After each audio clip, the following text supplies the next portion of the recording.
본문을 통해서 우리에게 이야기하는 것은 안식일, 거룩한 날 우리가 어떻게 지켜야 하냐, 이 형식과 마음의 이야기를 문제로 삼아 이 바리새인들과 예수님이 논쟁을 하는 장면으로 펼쳐지게 됩니다.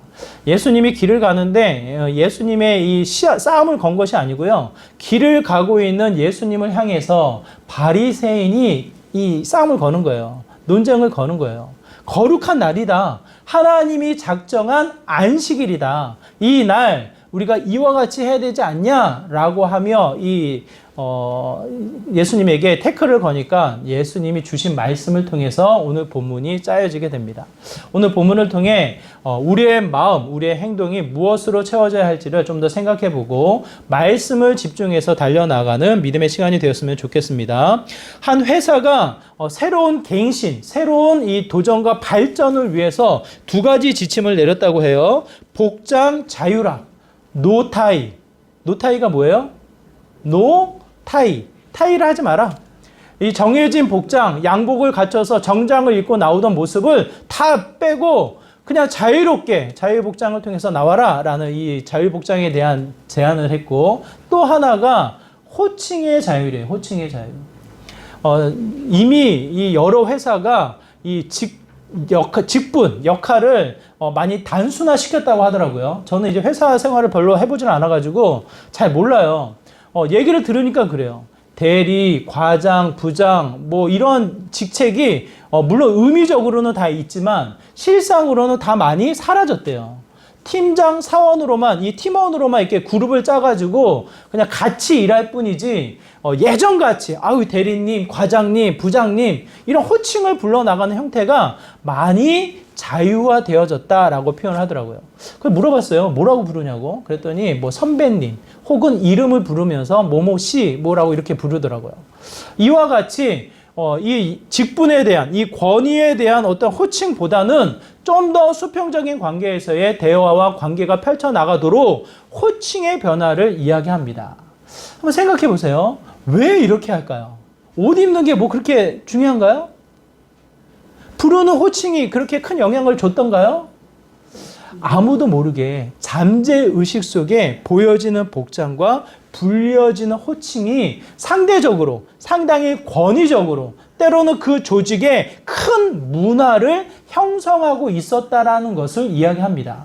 뭔가 변화, 뭔가 새로운 갱신, 새로운 도전을 위해서는 그 모든 형식을 뒤엎고 바꿔야 될 필요성을 가지고 이와 같은 운동이 벌어진다는 거예요. 이 상황을 두고 우리가 생각해 볼 수 있는 것은 얼마나 많은 형식과 얼마나 많은 이 습관과 우리의 익숙한 가운데 영향을 받으며 살아가고 있는지를 보게 되어집니다. 그렇지 않아요, 여러분? 한번 생각해 보세요. 여러분이 영향을 받고 싶지 않아도 이미 주어진 환경, 이미 오랜 시간에 걸쳐서 나를 만들어 놓은, 나의 형성해 놓은 환경과 주어진 모든 일들이 이미 나에게는 영향을 줬다라는 거예요. 그로 말미암아 때로는 마음이 없어도, 내 마음이, 내 생각이 뒤따르지 않아도, 가득 채워져 있지 않아도 그냥 익숙한 나머지 습관에 따라서, 주어진 영향에 따라서 살아오는 형태가 되었다라는 것을 이야기합니다. 오늘 우리 현대의 모습뿐만 아니라 오늘 본문에 나와 있는 바리새인들을 한번 생각해 보세요. 바리새인들이 뭐가 그렇게 죄인인가요? 뭐가 그렇게 문제였나요? 여러분 생각해 보세요. 바리새인들에게 만약 문제였다면 죄의 원인이 무엇이었냐라고 생각해 본다면 긴 시간이 아니었을까라는 생각이 들어요. 저는 뭐 여러 가지를 생각해 볼 수 있지만 긴 시간의 흐름 속에 이미 바리새인들은 무엇이 되어져 있습니까? 생각이 없어도, 마음에 큰 도전이 없어도 주어진 형식에 따라서 자신의 존재가 드러나는 거예요. 많은 사람들에게 인정을 받는 거예요. 그냥 주어진 환경과 익숙함 속에 아무 일을 하지 않아도 나름대로의 위치와 권위와 이 삶의 패턴이 정해져서 큰 영향 없이 자신의 삶을 살아갈 수 있는 환경에 놓여져 있지 않을까라는 생각이 들어요. 구약과 신약으로 넘어오면서 400년의 시간이 흐릅니다. 이 400년의 시간의 흐름 속에 첫 마음, 첫 마음은 무엇이 있습니까? 에스라와 느헤미야가 갱신을 하는 거예요. 그래도 하나님이 포로로 보냈다가 귀환해서 새로운 나라를 세우셨으니 우리가 좀 새롭게 해보자. 우리가 주어진 환경이 좀 척박하다 할지라도 정말 하나님의 은혜에 감사하며 새롭게 쌓아나가 보자. 에스라와 느헤미가 그 첫 돌을 놓게 되어집니다. 그 첫 돌이 뭡니까? 말씀대로 살아보자 이거예요. 그러다 이 첫 마음이 400년의 시간이 지나니까 어떻게 되어집니까? 이 마음, 초심은 사라지고 무엇이 남아요? 형식만 남게 되어져요. 누구를 탓할 수가 없어요. 400년의 시간 속에 우리가 이 물들어져 있는, 우리가 우리의 마음속에 새겨져 있는 이 형태가 지금도 영향을 주고 있잖아요. 여러분은 모르지만, 제사를 드리지 않아서 여러분은 모르지만, 나도 모르게 샤머니즘, 오늘의 운세가 나에게 영향을 준다니까요. 관심이 없고 듣지 않으려고 해도 그냥 보여지는 뉴스를 통해서, 보여지는 소식을 통해서, 오늘 용띠는 조심하세요. 한마디 들으면 여러분 어때요? 마음이 위축돼요. 용띠인 분들은 오늘 하루 조심해야 되나 보다. 스쳐 지나가는 잠재의식 속에 영향을 받게 되어져요. 그게 무엇입니까? 샤머니즘. 이 땅에 흐르고 있는 이 토속신앙의 영향이 그대로 우리에게 노출되어져서 운세라는 것, 운명이라는 것을 내가 생각하지 않지만 이미 주어진 환경과 그 시간의 긴 문화 속에 이미 우리가 영향을 받으며 살아가는 것을 보게 되어집니다. 바리새인들만 잘못되고 바리새인들만 죄인이어서 그런 게 아니라 긴 시간의 흐름 속에 이 마음이 빼앗기고 중심이 사라지고 형식만 남아있는 바리새인들을 보게 되어져요. 예수님이 길을 가십니다. 길을 가다가 이 눈에 가시예요. 왜? 말씀을 전하는 바리새인들이 말씀을 또 다른 사람이 전하거든요. 그 사람이 예수님이거든요.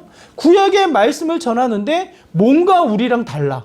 뭔가 우리랑 다른데 많은 사람들의 주목을 받아요. 그 사람을 따라다니다 보니까 놀라운 일도 펼쳐지게 되어져요. 이 바리새인들이 눈에 가시와도 같이 예수님을 보게 되어집니다. 본격적으로 12장, 13장에 보면은 예수님을 주목하고 예수님을 음모하고 예수님을 어떻게 하면 없앨 것인가라는 이 가시가 박힌 마음으로 예수님을 보게 되어져요. 마침 예수님의 제자들과 함께 밀밭을 가로질러 가게 되어지는데 무슨 일이 벌어지냐면 이 제자들이 한번 생각해 보세요. 길을 가다가 손에 잡히는 밀밭의 이 씨앗들을 이게 손으로 움켜쥐는 거예요.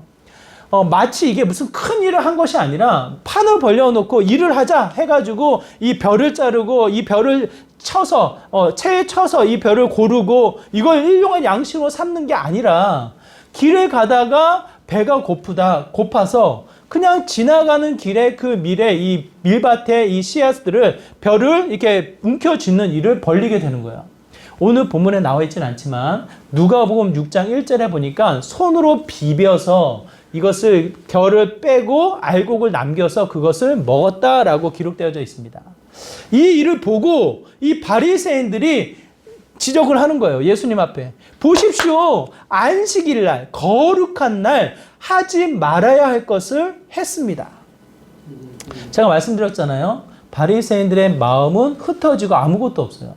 그의 삶 가운데는 형식만 남아가지고 안식일을 거룩히 지켜야 한다. 이 안식일을 어떻게 지켜야 하느냐? 613개 조항을 만들어서 이것을 지켰을 때에 안식일을 지키는 것이다. 이렇게 얘기를 하는 거예요. 그 중에서도 안식일에 관련되어 있는 39가지 조항에 이와 같은 내용이 있어요. 벼를 자르지 마라. 벼를 자르면 일하는 것이다.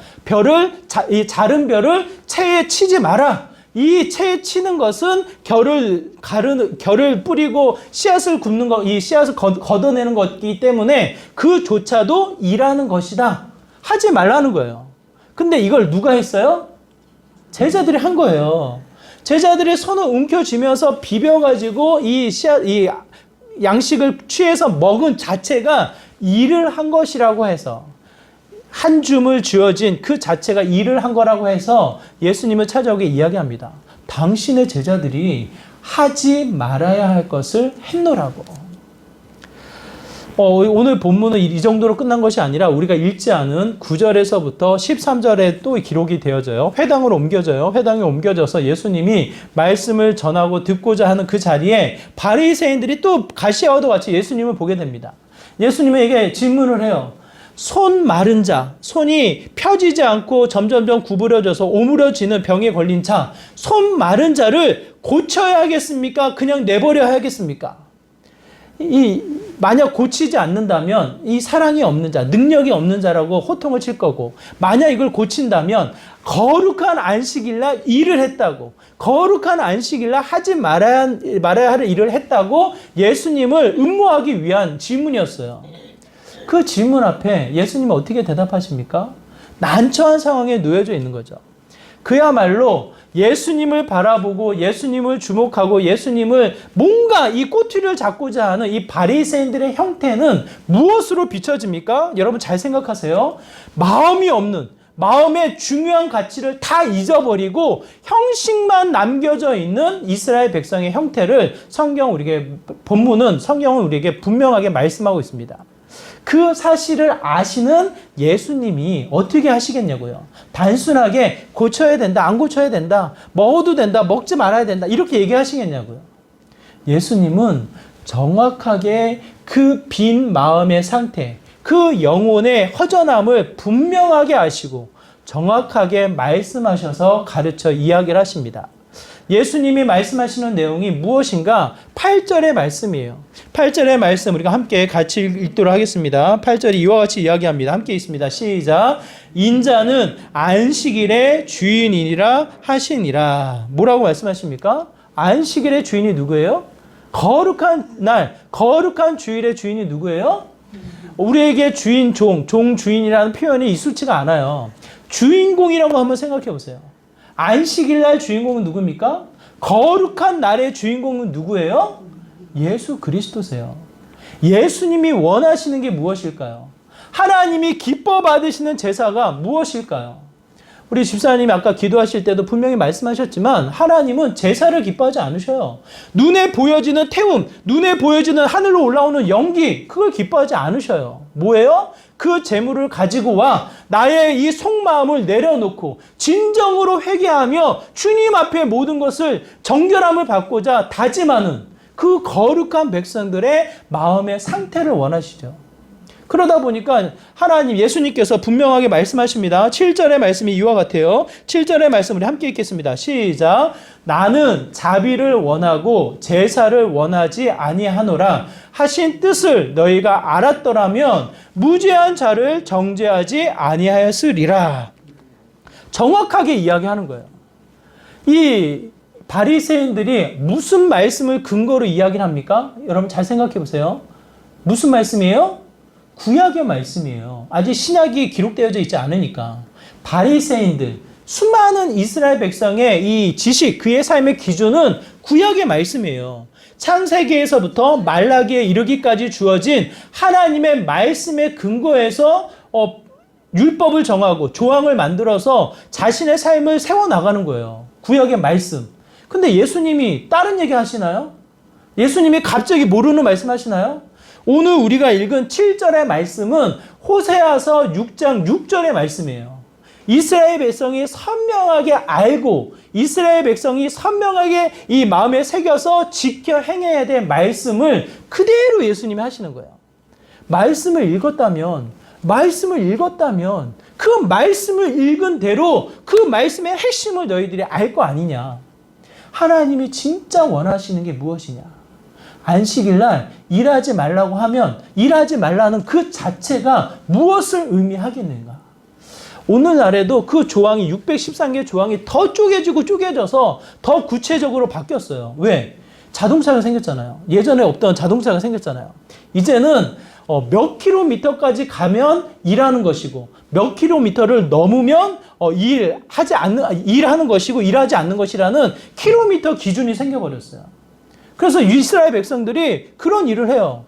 또 하나, 요리를 할 때 불을 켜면 일하는 거예요. 이스라엘 백성들에게는. 그러다 보니까 불을 켜서 일하는 것은 잘못된 거예요. 거룩한 안식일을 지키기 위해서는 불을 켜지 않는 음식을 먹어야 하는 거예요. 그 사람들은. 그게 거룩한 안식일을 지키는 겁니까? 그 자체가 성경은 그런 이야기를 하고 있지 않아요. 분명히 선명하게 하시는 말씀이 뭐예요? 하나님은 제사를 원하지 않는다. 그 날, 하나님의 거룩한 날을 통해서 모여진 이스라엘 백성이 하나님의 자비, 하나님을 아는 지식을 기뻐하신다. 하나님의 마음을 호세아 선지자를 통해서 분명하게 말씀하십니다. 그러면서 예수님이 연결해서 하시는 말씀이 뭐예요? 그 안식일의 주인공은 누구다? 누구다? 바로 나다. 하나님으로부터 보냄받은 예수 그리스도 인자가 그 날의 주인공이다라는 선명한 메시지를 주시는 거예요. 한번 생각해 봐라. 그 주인공이 이 제자들이 함께 했을 때 그것을 먹는다고 해서 그게 죄가 되지 않는다고. 오직 하나님의 일하심을 통해 다시 한번 새롭게 되어지는 은혜를 누리는 시작점이 될 뿐이지 그 형식으로 멈추지 않는다라는 것을 이야기합니다. 한번 생각해 보세요. 얼마나 수많은 사람들이 주인공이 되길 원하냐고요. 세상의 화려함, 세상의 형식을 쫓아 나를 꾸며 누가 주인공이 되기를 원해요? 누가? 수많은 목회자, 수많은 믿음의 사람들, 수많은 TV에 나온 사람들이 주인공이 되길 원해요. 우리의 근성에는 나는 조연으로 만족해. 그렇지 않아요. 모든 사람들이 조연상을 받아도 나무 조연상을 받아도 어떻게 해요? 다음에는 저 주인공상을 받아야지. 그 마음을 갖고 있어요. 모든 사람이 주인공이 되려고 하면서 하나님의 자리가 위협되어지는, 하나님의 자리가 사라져버리는 형태를 보게 되어집니다. 바리새인들이 예수님을 지적하면서 그 자리에 누가 주인공이 되어져 있냐고요. 수많은 이스라엘 백성들 앞에 놓여져 있는 자신이 수많은 사람들에게 영향력을 주고자 하는 본인이 이미 그 마음속에는 주인공이 되어 있는 하나님의 말씀을 부인하고 하나님의 말씀으로 오신 예수 그리스도를 부인하는 잘못된 형태인 것을 성경은 이야기합니다. 그러므로 한번 생각해 보세요. 오늘 이 자리의 주인공이 예수님이 되지 않으면 또 다른 잘못된 신앙관이 그곳에 놓여지게 됩니다. 안식일, 거룩한 날뿐만 아니라 여러분의 삶 가운데 주인공이 예수님이 되지 않으면 그 자리는 누가 되어집니까? 여러분 생각해 보세요. 누가 되어져요? 또 다른 형태의 나가 되어지는 거예요. 멋진 이 세상이 필요로 하는 이 모습을 갖추어서 때로는 문자적인 성경에 근거한 말씀대로 살아갔다라는 이 의와 공의와 윤리가 내 삶을 가득 겉으로 치장함으로 말미암아 그 삶의 모습이 뭐예요? 또 다른 왕을 세워나가는 거예요. 성경은 우리에게 무엇을 이야기합니까? 여러분 기억하십시오. 말씀은 철저하게 하나님을 보게 해요. 철저하게 예수 그리스도가 누구신지 이 땅의 주인으로 오신 예수 그리스도를 우리에게 가르쳐 분명하게 말씀하고 계십니다. 오늘 이 자리의 주인공이 예수님뿐만 아니라 내 삶의 주인공도 예수님이시고요. 내 삶의 일상에 남아있는 모든 영역에서도 주님만이 유일한 분이심을 성경은 우리에게 말씀하고 계셔요. 그러면서 하시는 말씀이 그 어떠한 것도 그분과 비교할 수 없다예요. 6절의 말씀이 그렇습니다. 우리 6절의 말씀 한번 같이 읽어볼까요? 함께 있습니다. 시작. 내가 너에게 이르노니 성전보다 더 큰 이가 여기에 있느니라. 예수님은 십자가에 달려 죽을 때 제목이 필요하잖아요. 뭔가 명분이 필요하잖아요. 이스라엘 백성들이 두 가지를 이야기합니다. 첫 번째가 율법이에요. 말씀을 어겼다. 모세가 준 율법을 어겼다. 오늘 본문도 그거의 이 시작점이 되는 거예요. 거룩한 안식일을 어겼다. 말씀을 어겼다. 이거 하나가 이 예수님을 고소하는 이 고소장의 죄의 명분이 되는 거예요. 또 하나가 뭡니까? 또 하나가 성전 훼손이에요. 성전 훼손. 성전은 하나님의 임재를 상징하는 유일한 장소예요. 지금도 이스라엘 백성, 유대인들과 이 이슬람권 문화 사람들이 왜 싸웁니까? 지금도 종교 전쟁을 이루고 있잖아요. 예루살렘을 탈환하기 위해서, 서로 예루살렘을 차지하기 위해서 싸우는 거예요. 알라 하나님, 유일한 하나님을 믿는 이슬람교도 유대인, 아버지 하나님을 믿는 이 유대인들도 지금도 예루살렘 성전을 본인들의 성전으로 생각하고 그곳을 취하기 위해서 지금도 싸우는 거예요. 왜 그래요? 그곳이 유일하다고 생각하니까.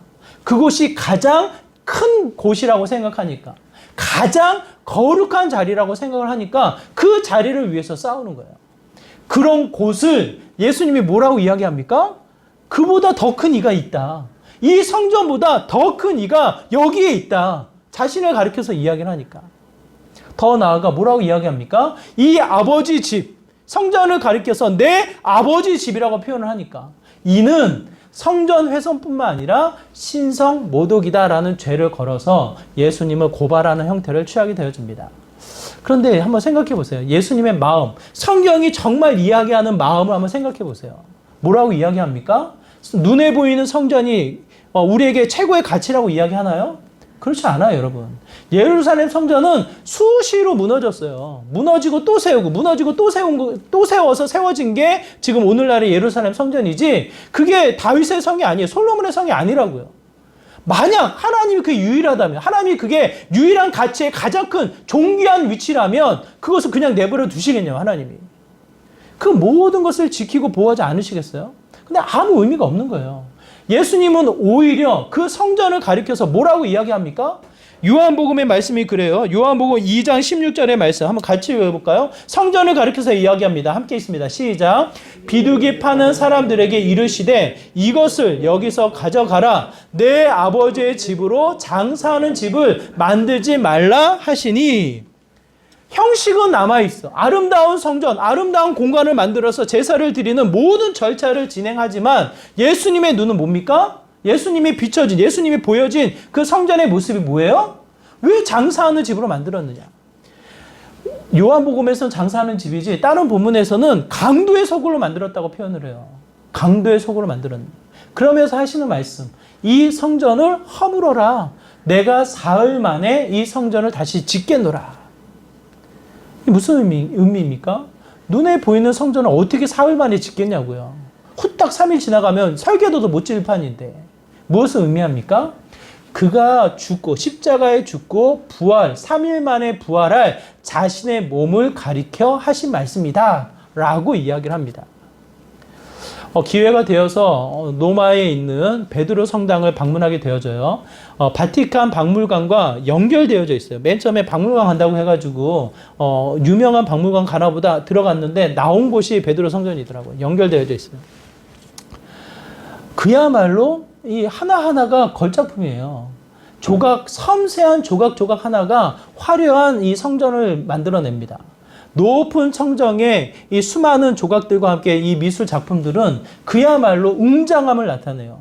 시간이 되어서 미사를 진행하는데 이 미사를 참여하지 관람하는 사람들은 들어가지 못하도록 테두리가 쳐져 있고 미사를 참여한 사람들은 들어가서 미사를 진행하는데 그야말로 숨소리도 내지 못할 정도로 이미 그 공간은 조용한 자리거든요. 그럼에도 불구하고 미사가 시작된다라는 작은 종이 울리면 한순간에 조용해지는 다 무릎 꿇고 기도하더라고요. 내가 다 어떻게 기도하나 내가 다 뚜덜져라 쳐다봤어요. 정말 믿는 사람들인지 모르겠어요. 모든 사람들이 뭔가 그 자리에 신비, 뭔가 은혜가 있느냐 모든 사람들이 무릎을 꿇고 기도를 하더라고요. 미사는 짧게 진행이 돼요. 신부들이 오고 가고 하면서 간단한 형식을 취하고 그 앞에 모여있는 사람들이 기도를 하면서 미사가 진행이 되어지는데 그야말로 엄숙하게 진행되어지는 뭔가 신비로운 일이 벌어질 것만 같은 분위기 속에 미사가 치러지는 일을 보게 되어집니다. 제 스스로 묻게 되어져요. 정말 하나님이 계실까? 이 자리에 하나님이 계실까? 화려함, 웅장함, 위험이 느껴지는 이 엄숙한 분위기 속에 정말 뭔가 있을 것만 같은 느낌이 들어요. 제 생각에는 믿지 않는 사람도 그냥 무릎 꿇고 뭔가 비는 자리인 것 될 것 같아요. 그 분위기 속에 제가 찾은 대답은 하나님이 없다예요.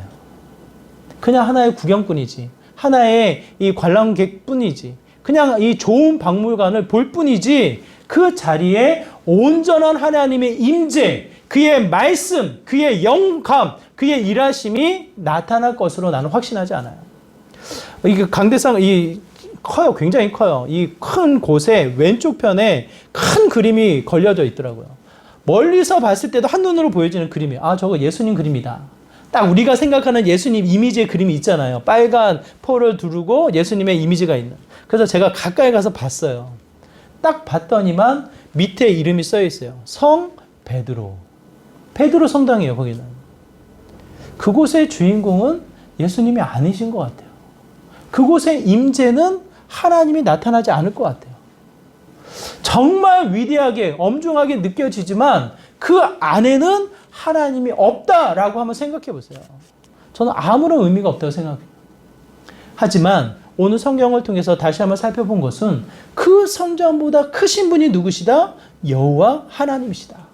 이 땅에 주어진 그 어떠한 가치보다, 이 땅에 주어진 그 어떠한 비교할 수 없는 수많은 가치들보다 크신 분이 누구시다? 여호와 하나님이시다.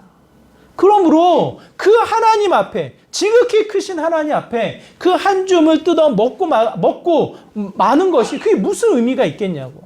너희가 말씀을 읽어보았다면 가만히 살펴봐라. 그 말씀을 관찰해봐라. 하나님이 무엇을 기뻐하시며 하나님이 어떠한 분이신지를 생각해봐라. 바울은 이렇게 이야기합니다. 제사 드린 음식, 이방신들이 제사를 드린 이후에 이 제사를 드린 고기를 시장에 갖다 팔아요. 그래서 시장에 갖다 파는 일이 있으니까 이 예수님을 믿고 새롭게 된 사람들이 고민이 되는 거예요. 다른 이방신에게 바친 제물을 먹어야 되느냐 말아야 되느냐. 우리도 똑같은 분위기가 있잖아요. 제사 음식을 먹어도 되느냐 말아야 되느냐. 어떠한 답을 내려요? 바울이 이와 같이 이야기합니다. 나는 먹을 수 있는 자유가 있지만 얼마든지 나는 그 고기를 먹고 즐길 수 있지만 그 누군가가 내가 그 고기를 먹는 모습을 보고 실족해 한다면 어떻게 해요? 나는 그 고기를 먹지 않겠다. 그 원리예요. 그 원리. 그 말씀이에요. 그 말씀. 숨어서 몰래 먹어야지 그거예요? 그걸 이야기하는 거예요? 술래 아무도 못 보는 곳에서 먹으면 되겠지. 그걸 얘기하는 거예요? 그렇지 않죠. 모든 것은 자유로우나 지극히 크신 여호와 하나님, 지극히 크신 하나님을 기준으로 내 삶의 잣대를 삼아 내가 살아가겠노라라는 마음의 중심을 이야기합니다. 바리새인들과 전혀 다르죠. 바리새인들은 화려한 형식, 엄중한 이 형식을 갖춰서 제사를 드린다면 바울은 어때요? 그렇지 않아요. 형식이 없어요. 형식이 자유로워요. 이 유대인들도 만나고 이방인들도 만나면서 곳곳을 다니며 자유로운 형식을 취해요. 유대인들에게는 유대인처럼, 이방인에게는 이방인처럼 행동했던 자가 바울이에요. 그럼에도 불구하고 그가 하나님의 종이었던 것은, 그가 하나님의 일을 감당했던 자의 모습인 것은 무엇입니까? 그 중심이 여호와 하나님으로 가득 채워짐으로 말미암아 가장 크신 분, 지극히 높으신 분, 여호와 하나님을 인정하고 따랐던 이 바울의 마음을 우리에게 선명하게 말씀하여 이야기를 합니다. 저는 저와 여러분이 그와 같은 모습이 되기를 간절히 소망해요. 우리 기쁨의 교회에 하나님이 안 계시다면 저는 너무 두려워요. 1박 2일 수련회 가는 그 자리에 예수 그리스도가 동행하지 않으시면 전 너무 두려워요. 그래서 이번 한 주 내내 기도해야 하는 거예요. 주님보다 앞서지 않도록, 주님보다 더 큰 가치를 붙잡지 않도록, 어떠한 일이 벌어지던 간에 주님이 앞장서셔서 주님의 크심이 나타나기를. 여러분의 인생살이에 누가 그렇게 크신, 나에게 영향을 주는 존재가 무엇이 있습니까? 여러분, 세상이 아무리 크게 느껴져도요, 그 세상이 우리를 건들지는 못해요. 세상이 어떠한 위협, 어떠한 상황으로 치닫게 만든다 할지라도 지극히 크신 분이 우리를 그냥 내버려 두지 않아요. 그 크신 하나님께서 우리를 어떻게 여기십니까? 우리를 어떻게 여기셔요? 존귀히 여기시는 것을 이야기합니다. 우리가 읽진 않았지만 11절, 12절에 보면 이와 같은 말씀이 있습니다. 우리 11절, 12절 우리 한번 같이 읽어볼까요? 함께 있습니다. 시작.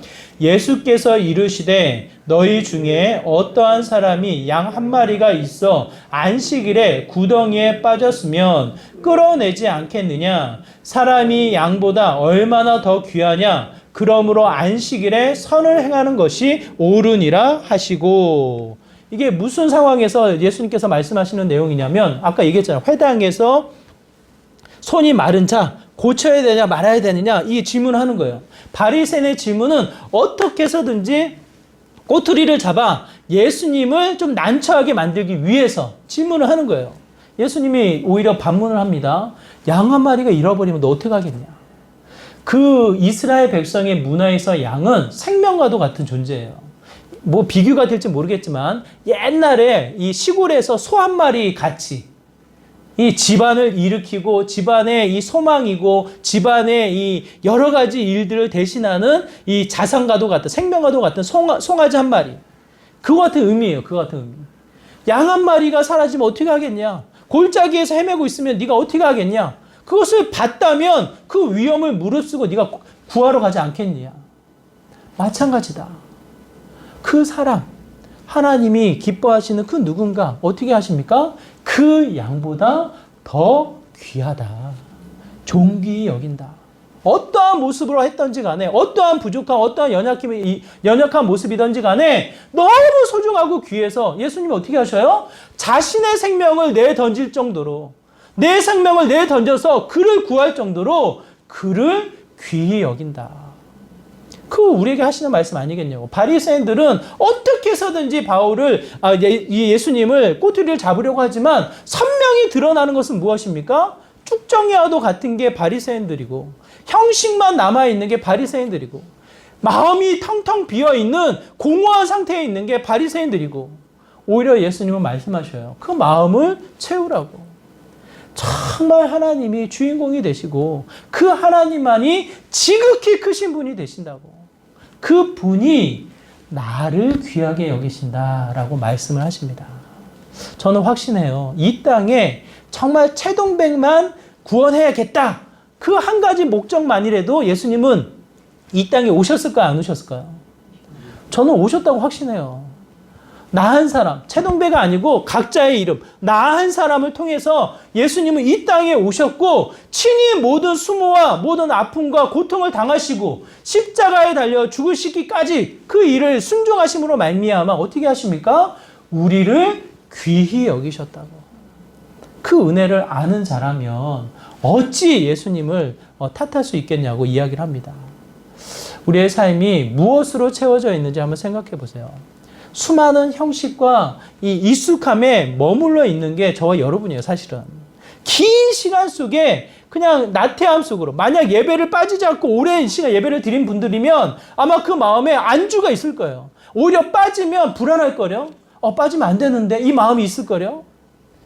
근데 한번 생각해 보세요. 그 형식만 남아있는 거 아니냐고.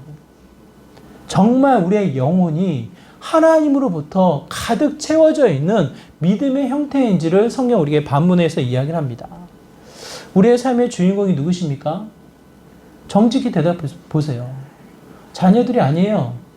자녀들이 아니에요. 내 건강이 아니에요. 나의 모습이 아니에요. 정말 보잘것없는 게 우리들의 모습이잖아. 세상이 너무 버거워요. 수시로 찾아오는 놀라운 뉴스들이 우리의 마음을 작게 만들어요. 그렇지 않아요, 여러분? 지난 한 주의 일들도 그래요. 그냥 소식이 위축되게 만들어요. 이건 뭐지? 하면서 그냥 멈칫하게 만들어요. 근데 다시 한번 눈을 떠서 성경을 통해 예수님을 바라본다면 정말 크신 분. 우리도 안타깝고 우리도 긍휼히 여기지만 누구보다도 하나님이 귀히 여기셔서 그 영혼을 향해 말씀하셔요. 네 손을 뻗어라. 이 병든 손을 뻗었을 때 그 손이 마른 손이 힘을 얻어서 다시 한번 회복과 치유를 경험하는 일을 벌어지게 됩니다. 우리가 읽진 않았지만요. 우리 누가복음 15장 10절의 말씀에 보면 이렇게 기록되어져 있습니다. 우리 함께 읽을까요? 시작. 내가 너에게 이르노니 이와 같이 죄인 한 사람이 회개하면 하나님의 사자들 앞에 기쁨이 되느니라. 예수님 하시는 말씀이에요. 한 영혼, 한 영혼. 그냥 한 사람을 얼마나 귀히 여기시는지. 하나님은 가능해요. 우리는 10손가락의 자녀를 똑같이 사랑할 수 없어서 뭐 아픈 손가락, 덜 아픈 손가락이 있다고 하지만 하나님은 똑같이 우리를 귀히 여기셔서 귀히 일하시는 하나님 가능해요. 그 하나님이 한 영혼 한 영혼 한 영혼을 소중히 여기신다고 말씀하십니다. 그 영혼이 하나님 앞으로 돌아오면 그 영혼이 하나님 앞으로 자신의 아픈 손을 내밀으면 그 안에 회복과 치유와 또 다른 이 역사를 통해서 하나님의 소중함이 펼쳐지는 것을 성경 우리에게 말씀하고 있습니다. 우리의 삶을 다시 한번 돌아보셔서 나의 영혼을 채워나가는 믿음의 귀한 시간이 되었으면 좋겠어요. 내 삶의 주인공이 되시는 예수 그리스도, 그 어떠한 것과 비교할 수 없는 존귀하신, 지극히 크신 예수 그리스도, 그 누구보다 나를 귀히 여기시는 예수 그리스도, 그분 앞에 나의 아픈 손, 나의 아픈 부위를 내미셔서 그분 앞에 더 가까이 나가는 믿음의 한 주가 되기를 간절히 소망합니다. 그의 기쁨, 그의 은혜가 차고 넘치는 믿음의 한 주가 되시기를 주님의 이름으로 축원합니다. 우리 말씀을 기억하면서 함께 기도하기 원합니다. 우리의 삶이 세상으로부터 위축되어지고 또한 형식으로만 안주할 수 있는 우리의 연약한 죄인된 모습이지만 다시 한번 우리의 영혼이 주님으로 채워지기를 간절히 소망합니다. 주님의 일하심이 넘쳐나게 하여 주시고 주님의 역사가 다시 한번 존귀하게 나타나게 하여 주셔서 내 삶의 주인공은 여호와 하나님이시다. 지극히 크신 분은 하나님이시다. 그분 앞에 존귀히 여김을 받아 나가는 믿음의 삶이 되기를 간절히 소망하노라고 이와 같은 마음으로 함께 기도하며 나가도록 하겠습니다. 기도합니다. 하나님 아버지, 이 시간 간절한 마음으로 기도합니다. 우리의 인생살이 주님이 주인공이 되어 주셔서 지극히 크신 여호와 하나님을 증거해 나가는, 경험해 나가는 믿음의 귀한 삶이 되기를 소망합니다. 익숙함과 나태함과 게으름에 멈추지 않기를 소망합니다. 세상이 주는 위축에 또한 멈추지 않기를 소망합니다. 주님 앞에 달려나가는 믿음의 삶이 되기를 소망합니다. 존귀히 여기시는 주님의 시선 앞에 내 팔을 뻗어 내 삶을 가까이 나아가 하나님의 은혜를 덧입어 나아가는 믿음의 삶이 되기를 간절히 소망합니다. 세상의 모든 짐을 나 홀로 지지 않기를 소망합니다. 하나님 앞에 손을 뻗게 하여 주시고 주님의 회복을 경험케 하여 주시고 아픈 자, 연약한 자 다시 한번 주님 앞에 나아갈 때 존귀의 여김을 받게 하여 주시고 하늘나라의 기쁨, 하늘나라의 은혜가 넘쳐나는 믿음의 귀한 자리가 되게 하여 주시옵소서. 우리의 일상을 통해 여호와 하나님이 주인공이 되심을 경험케 하여 주시고 지극히 크신 하나님을 경험케 하여 주시고 소중히 여기시는 주님의 마음 가운데 멈추는 믿음의 귀한 삶이 되게 하여 주시옵소서. 내 영혼의 손을 뻗게 하여 주옵소서. 주님 앞에 더 가까이 나아가는 믿음의 귀한 삶 되게 하여 주시옵소서. 주님.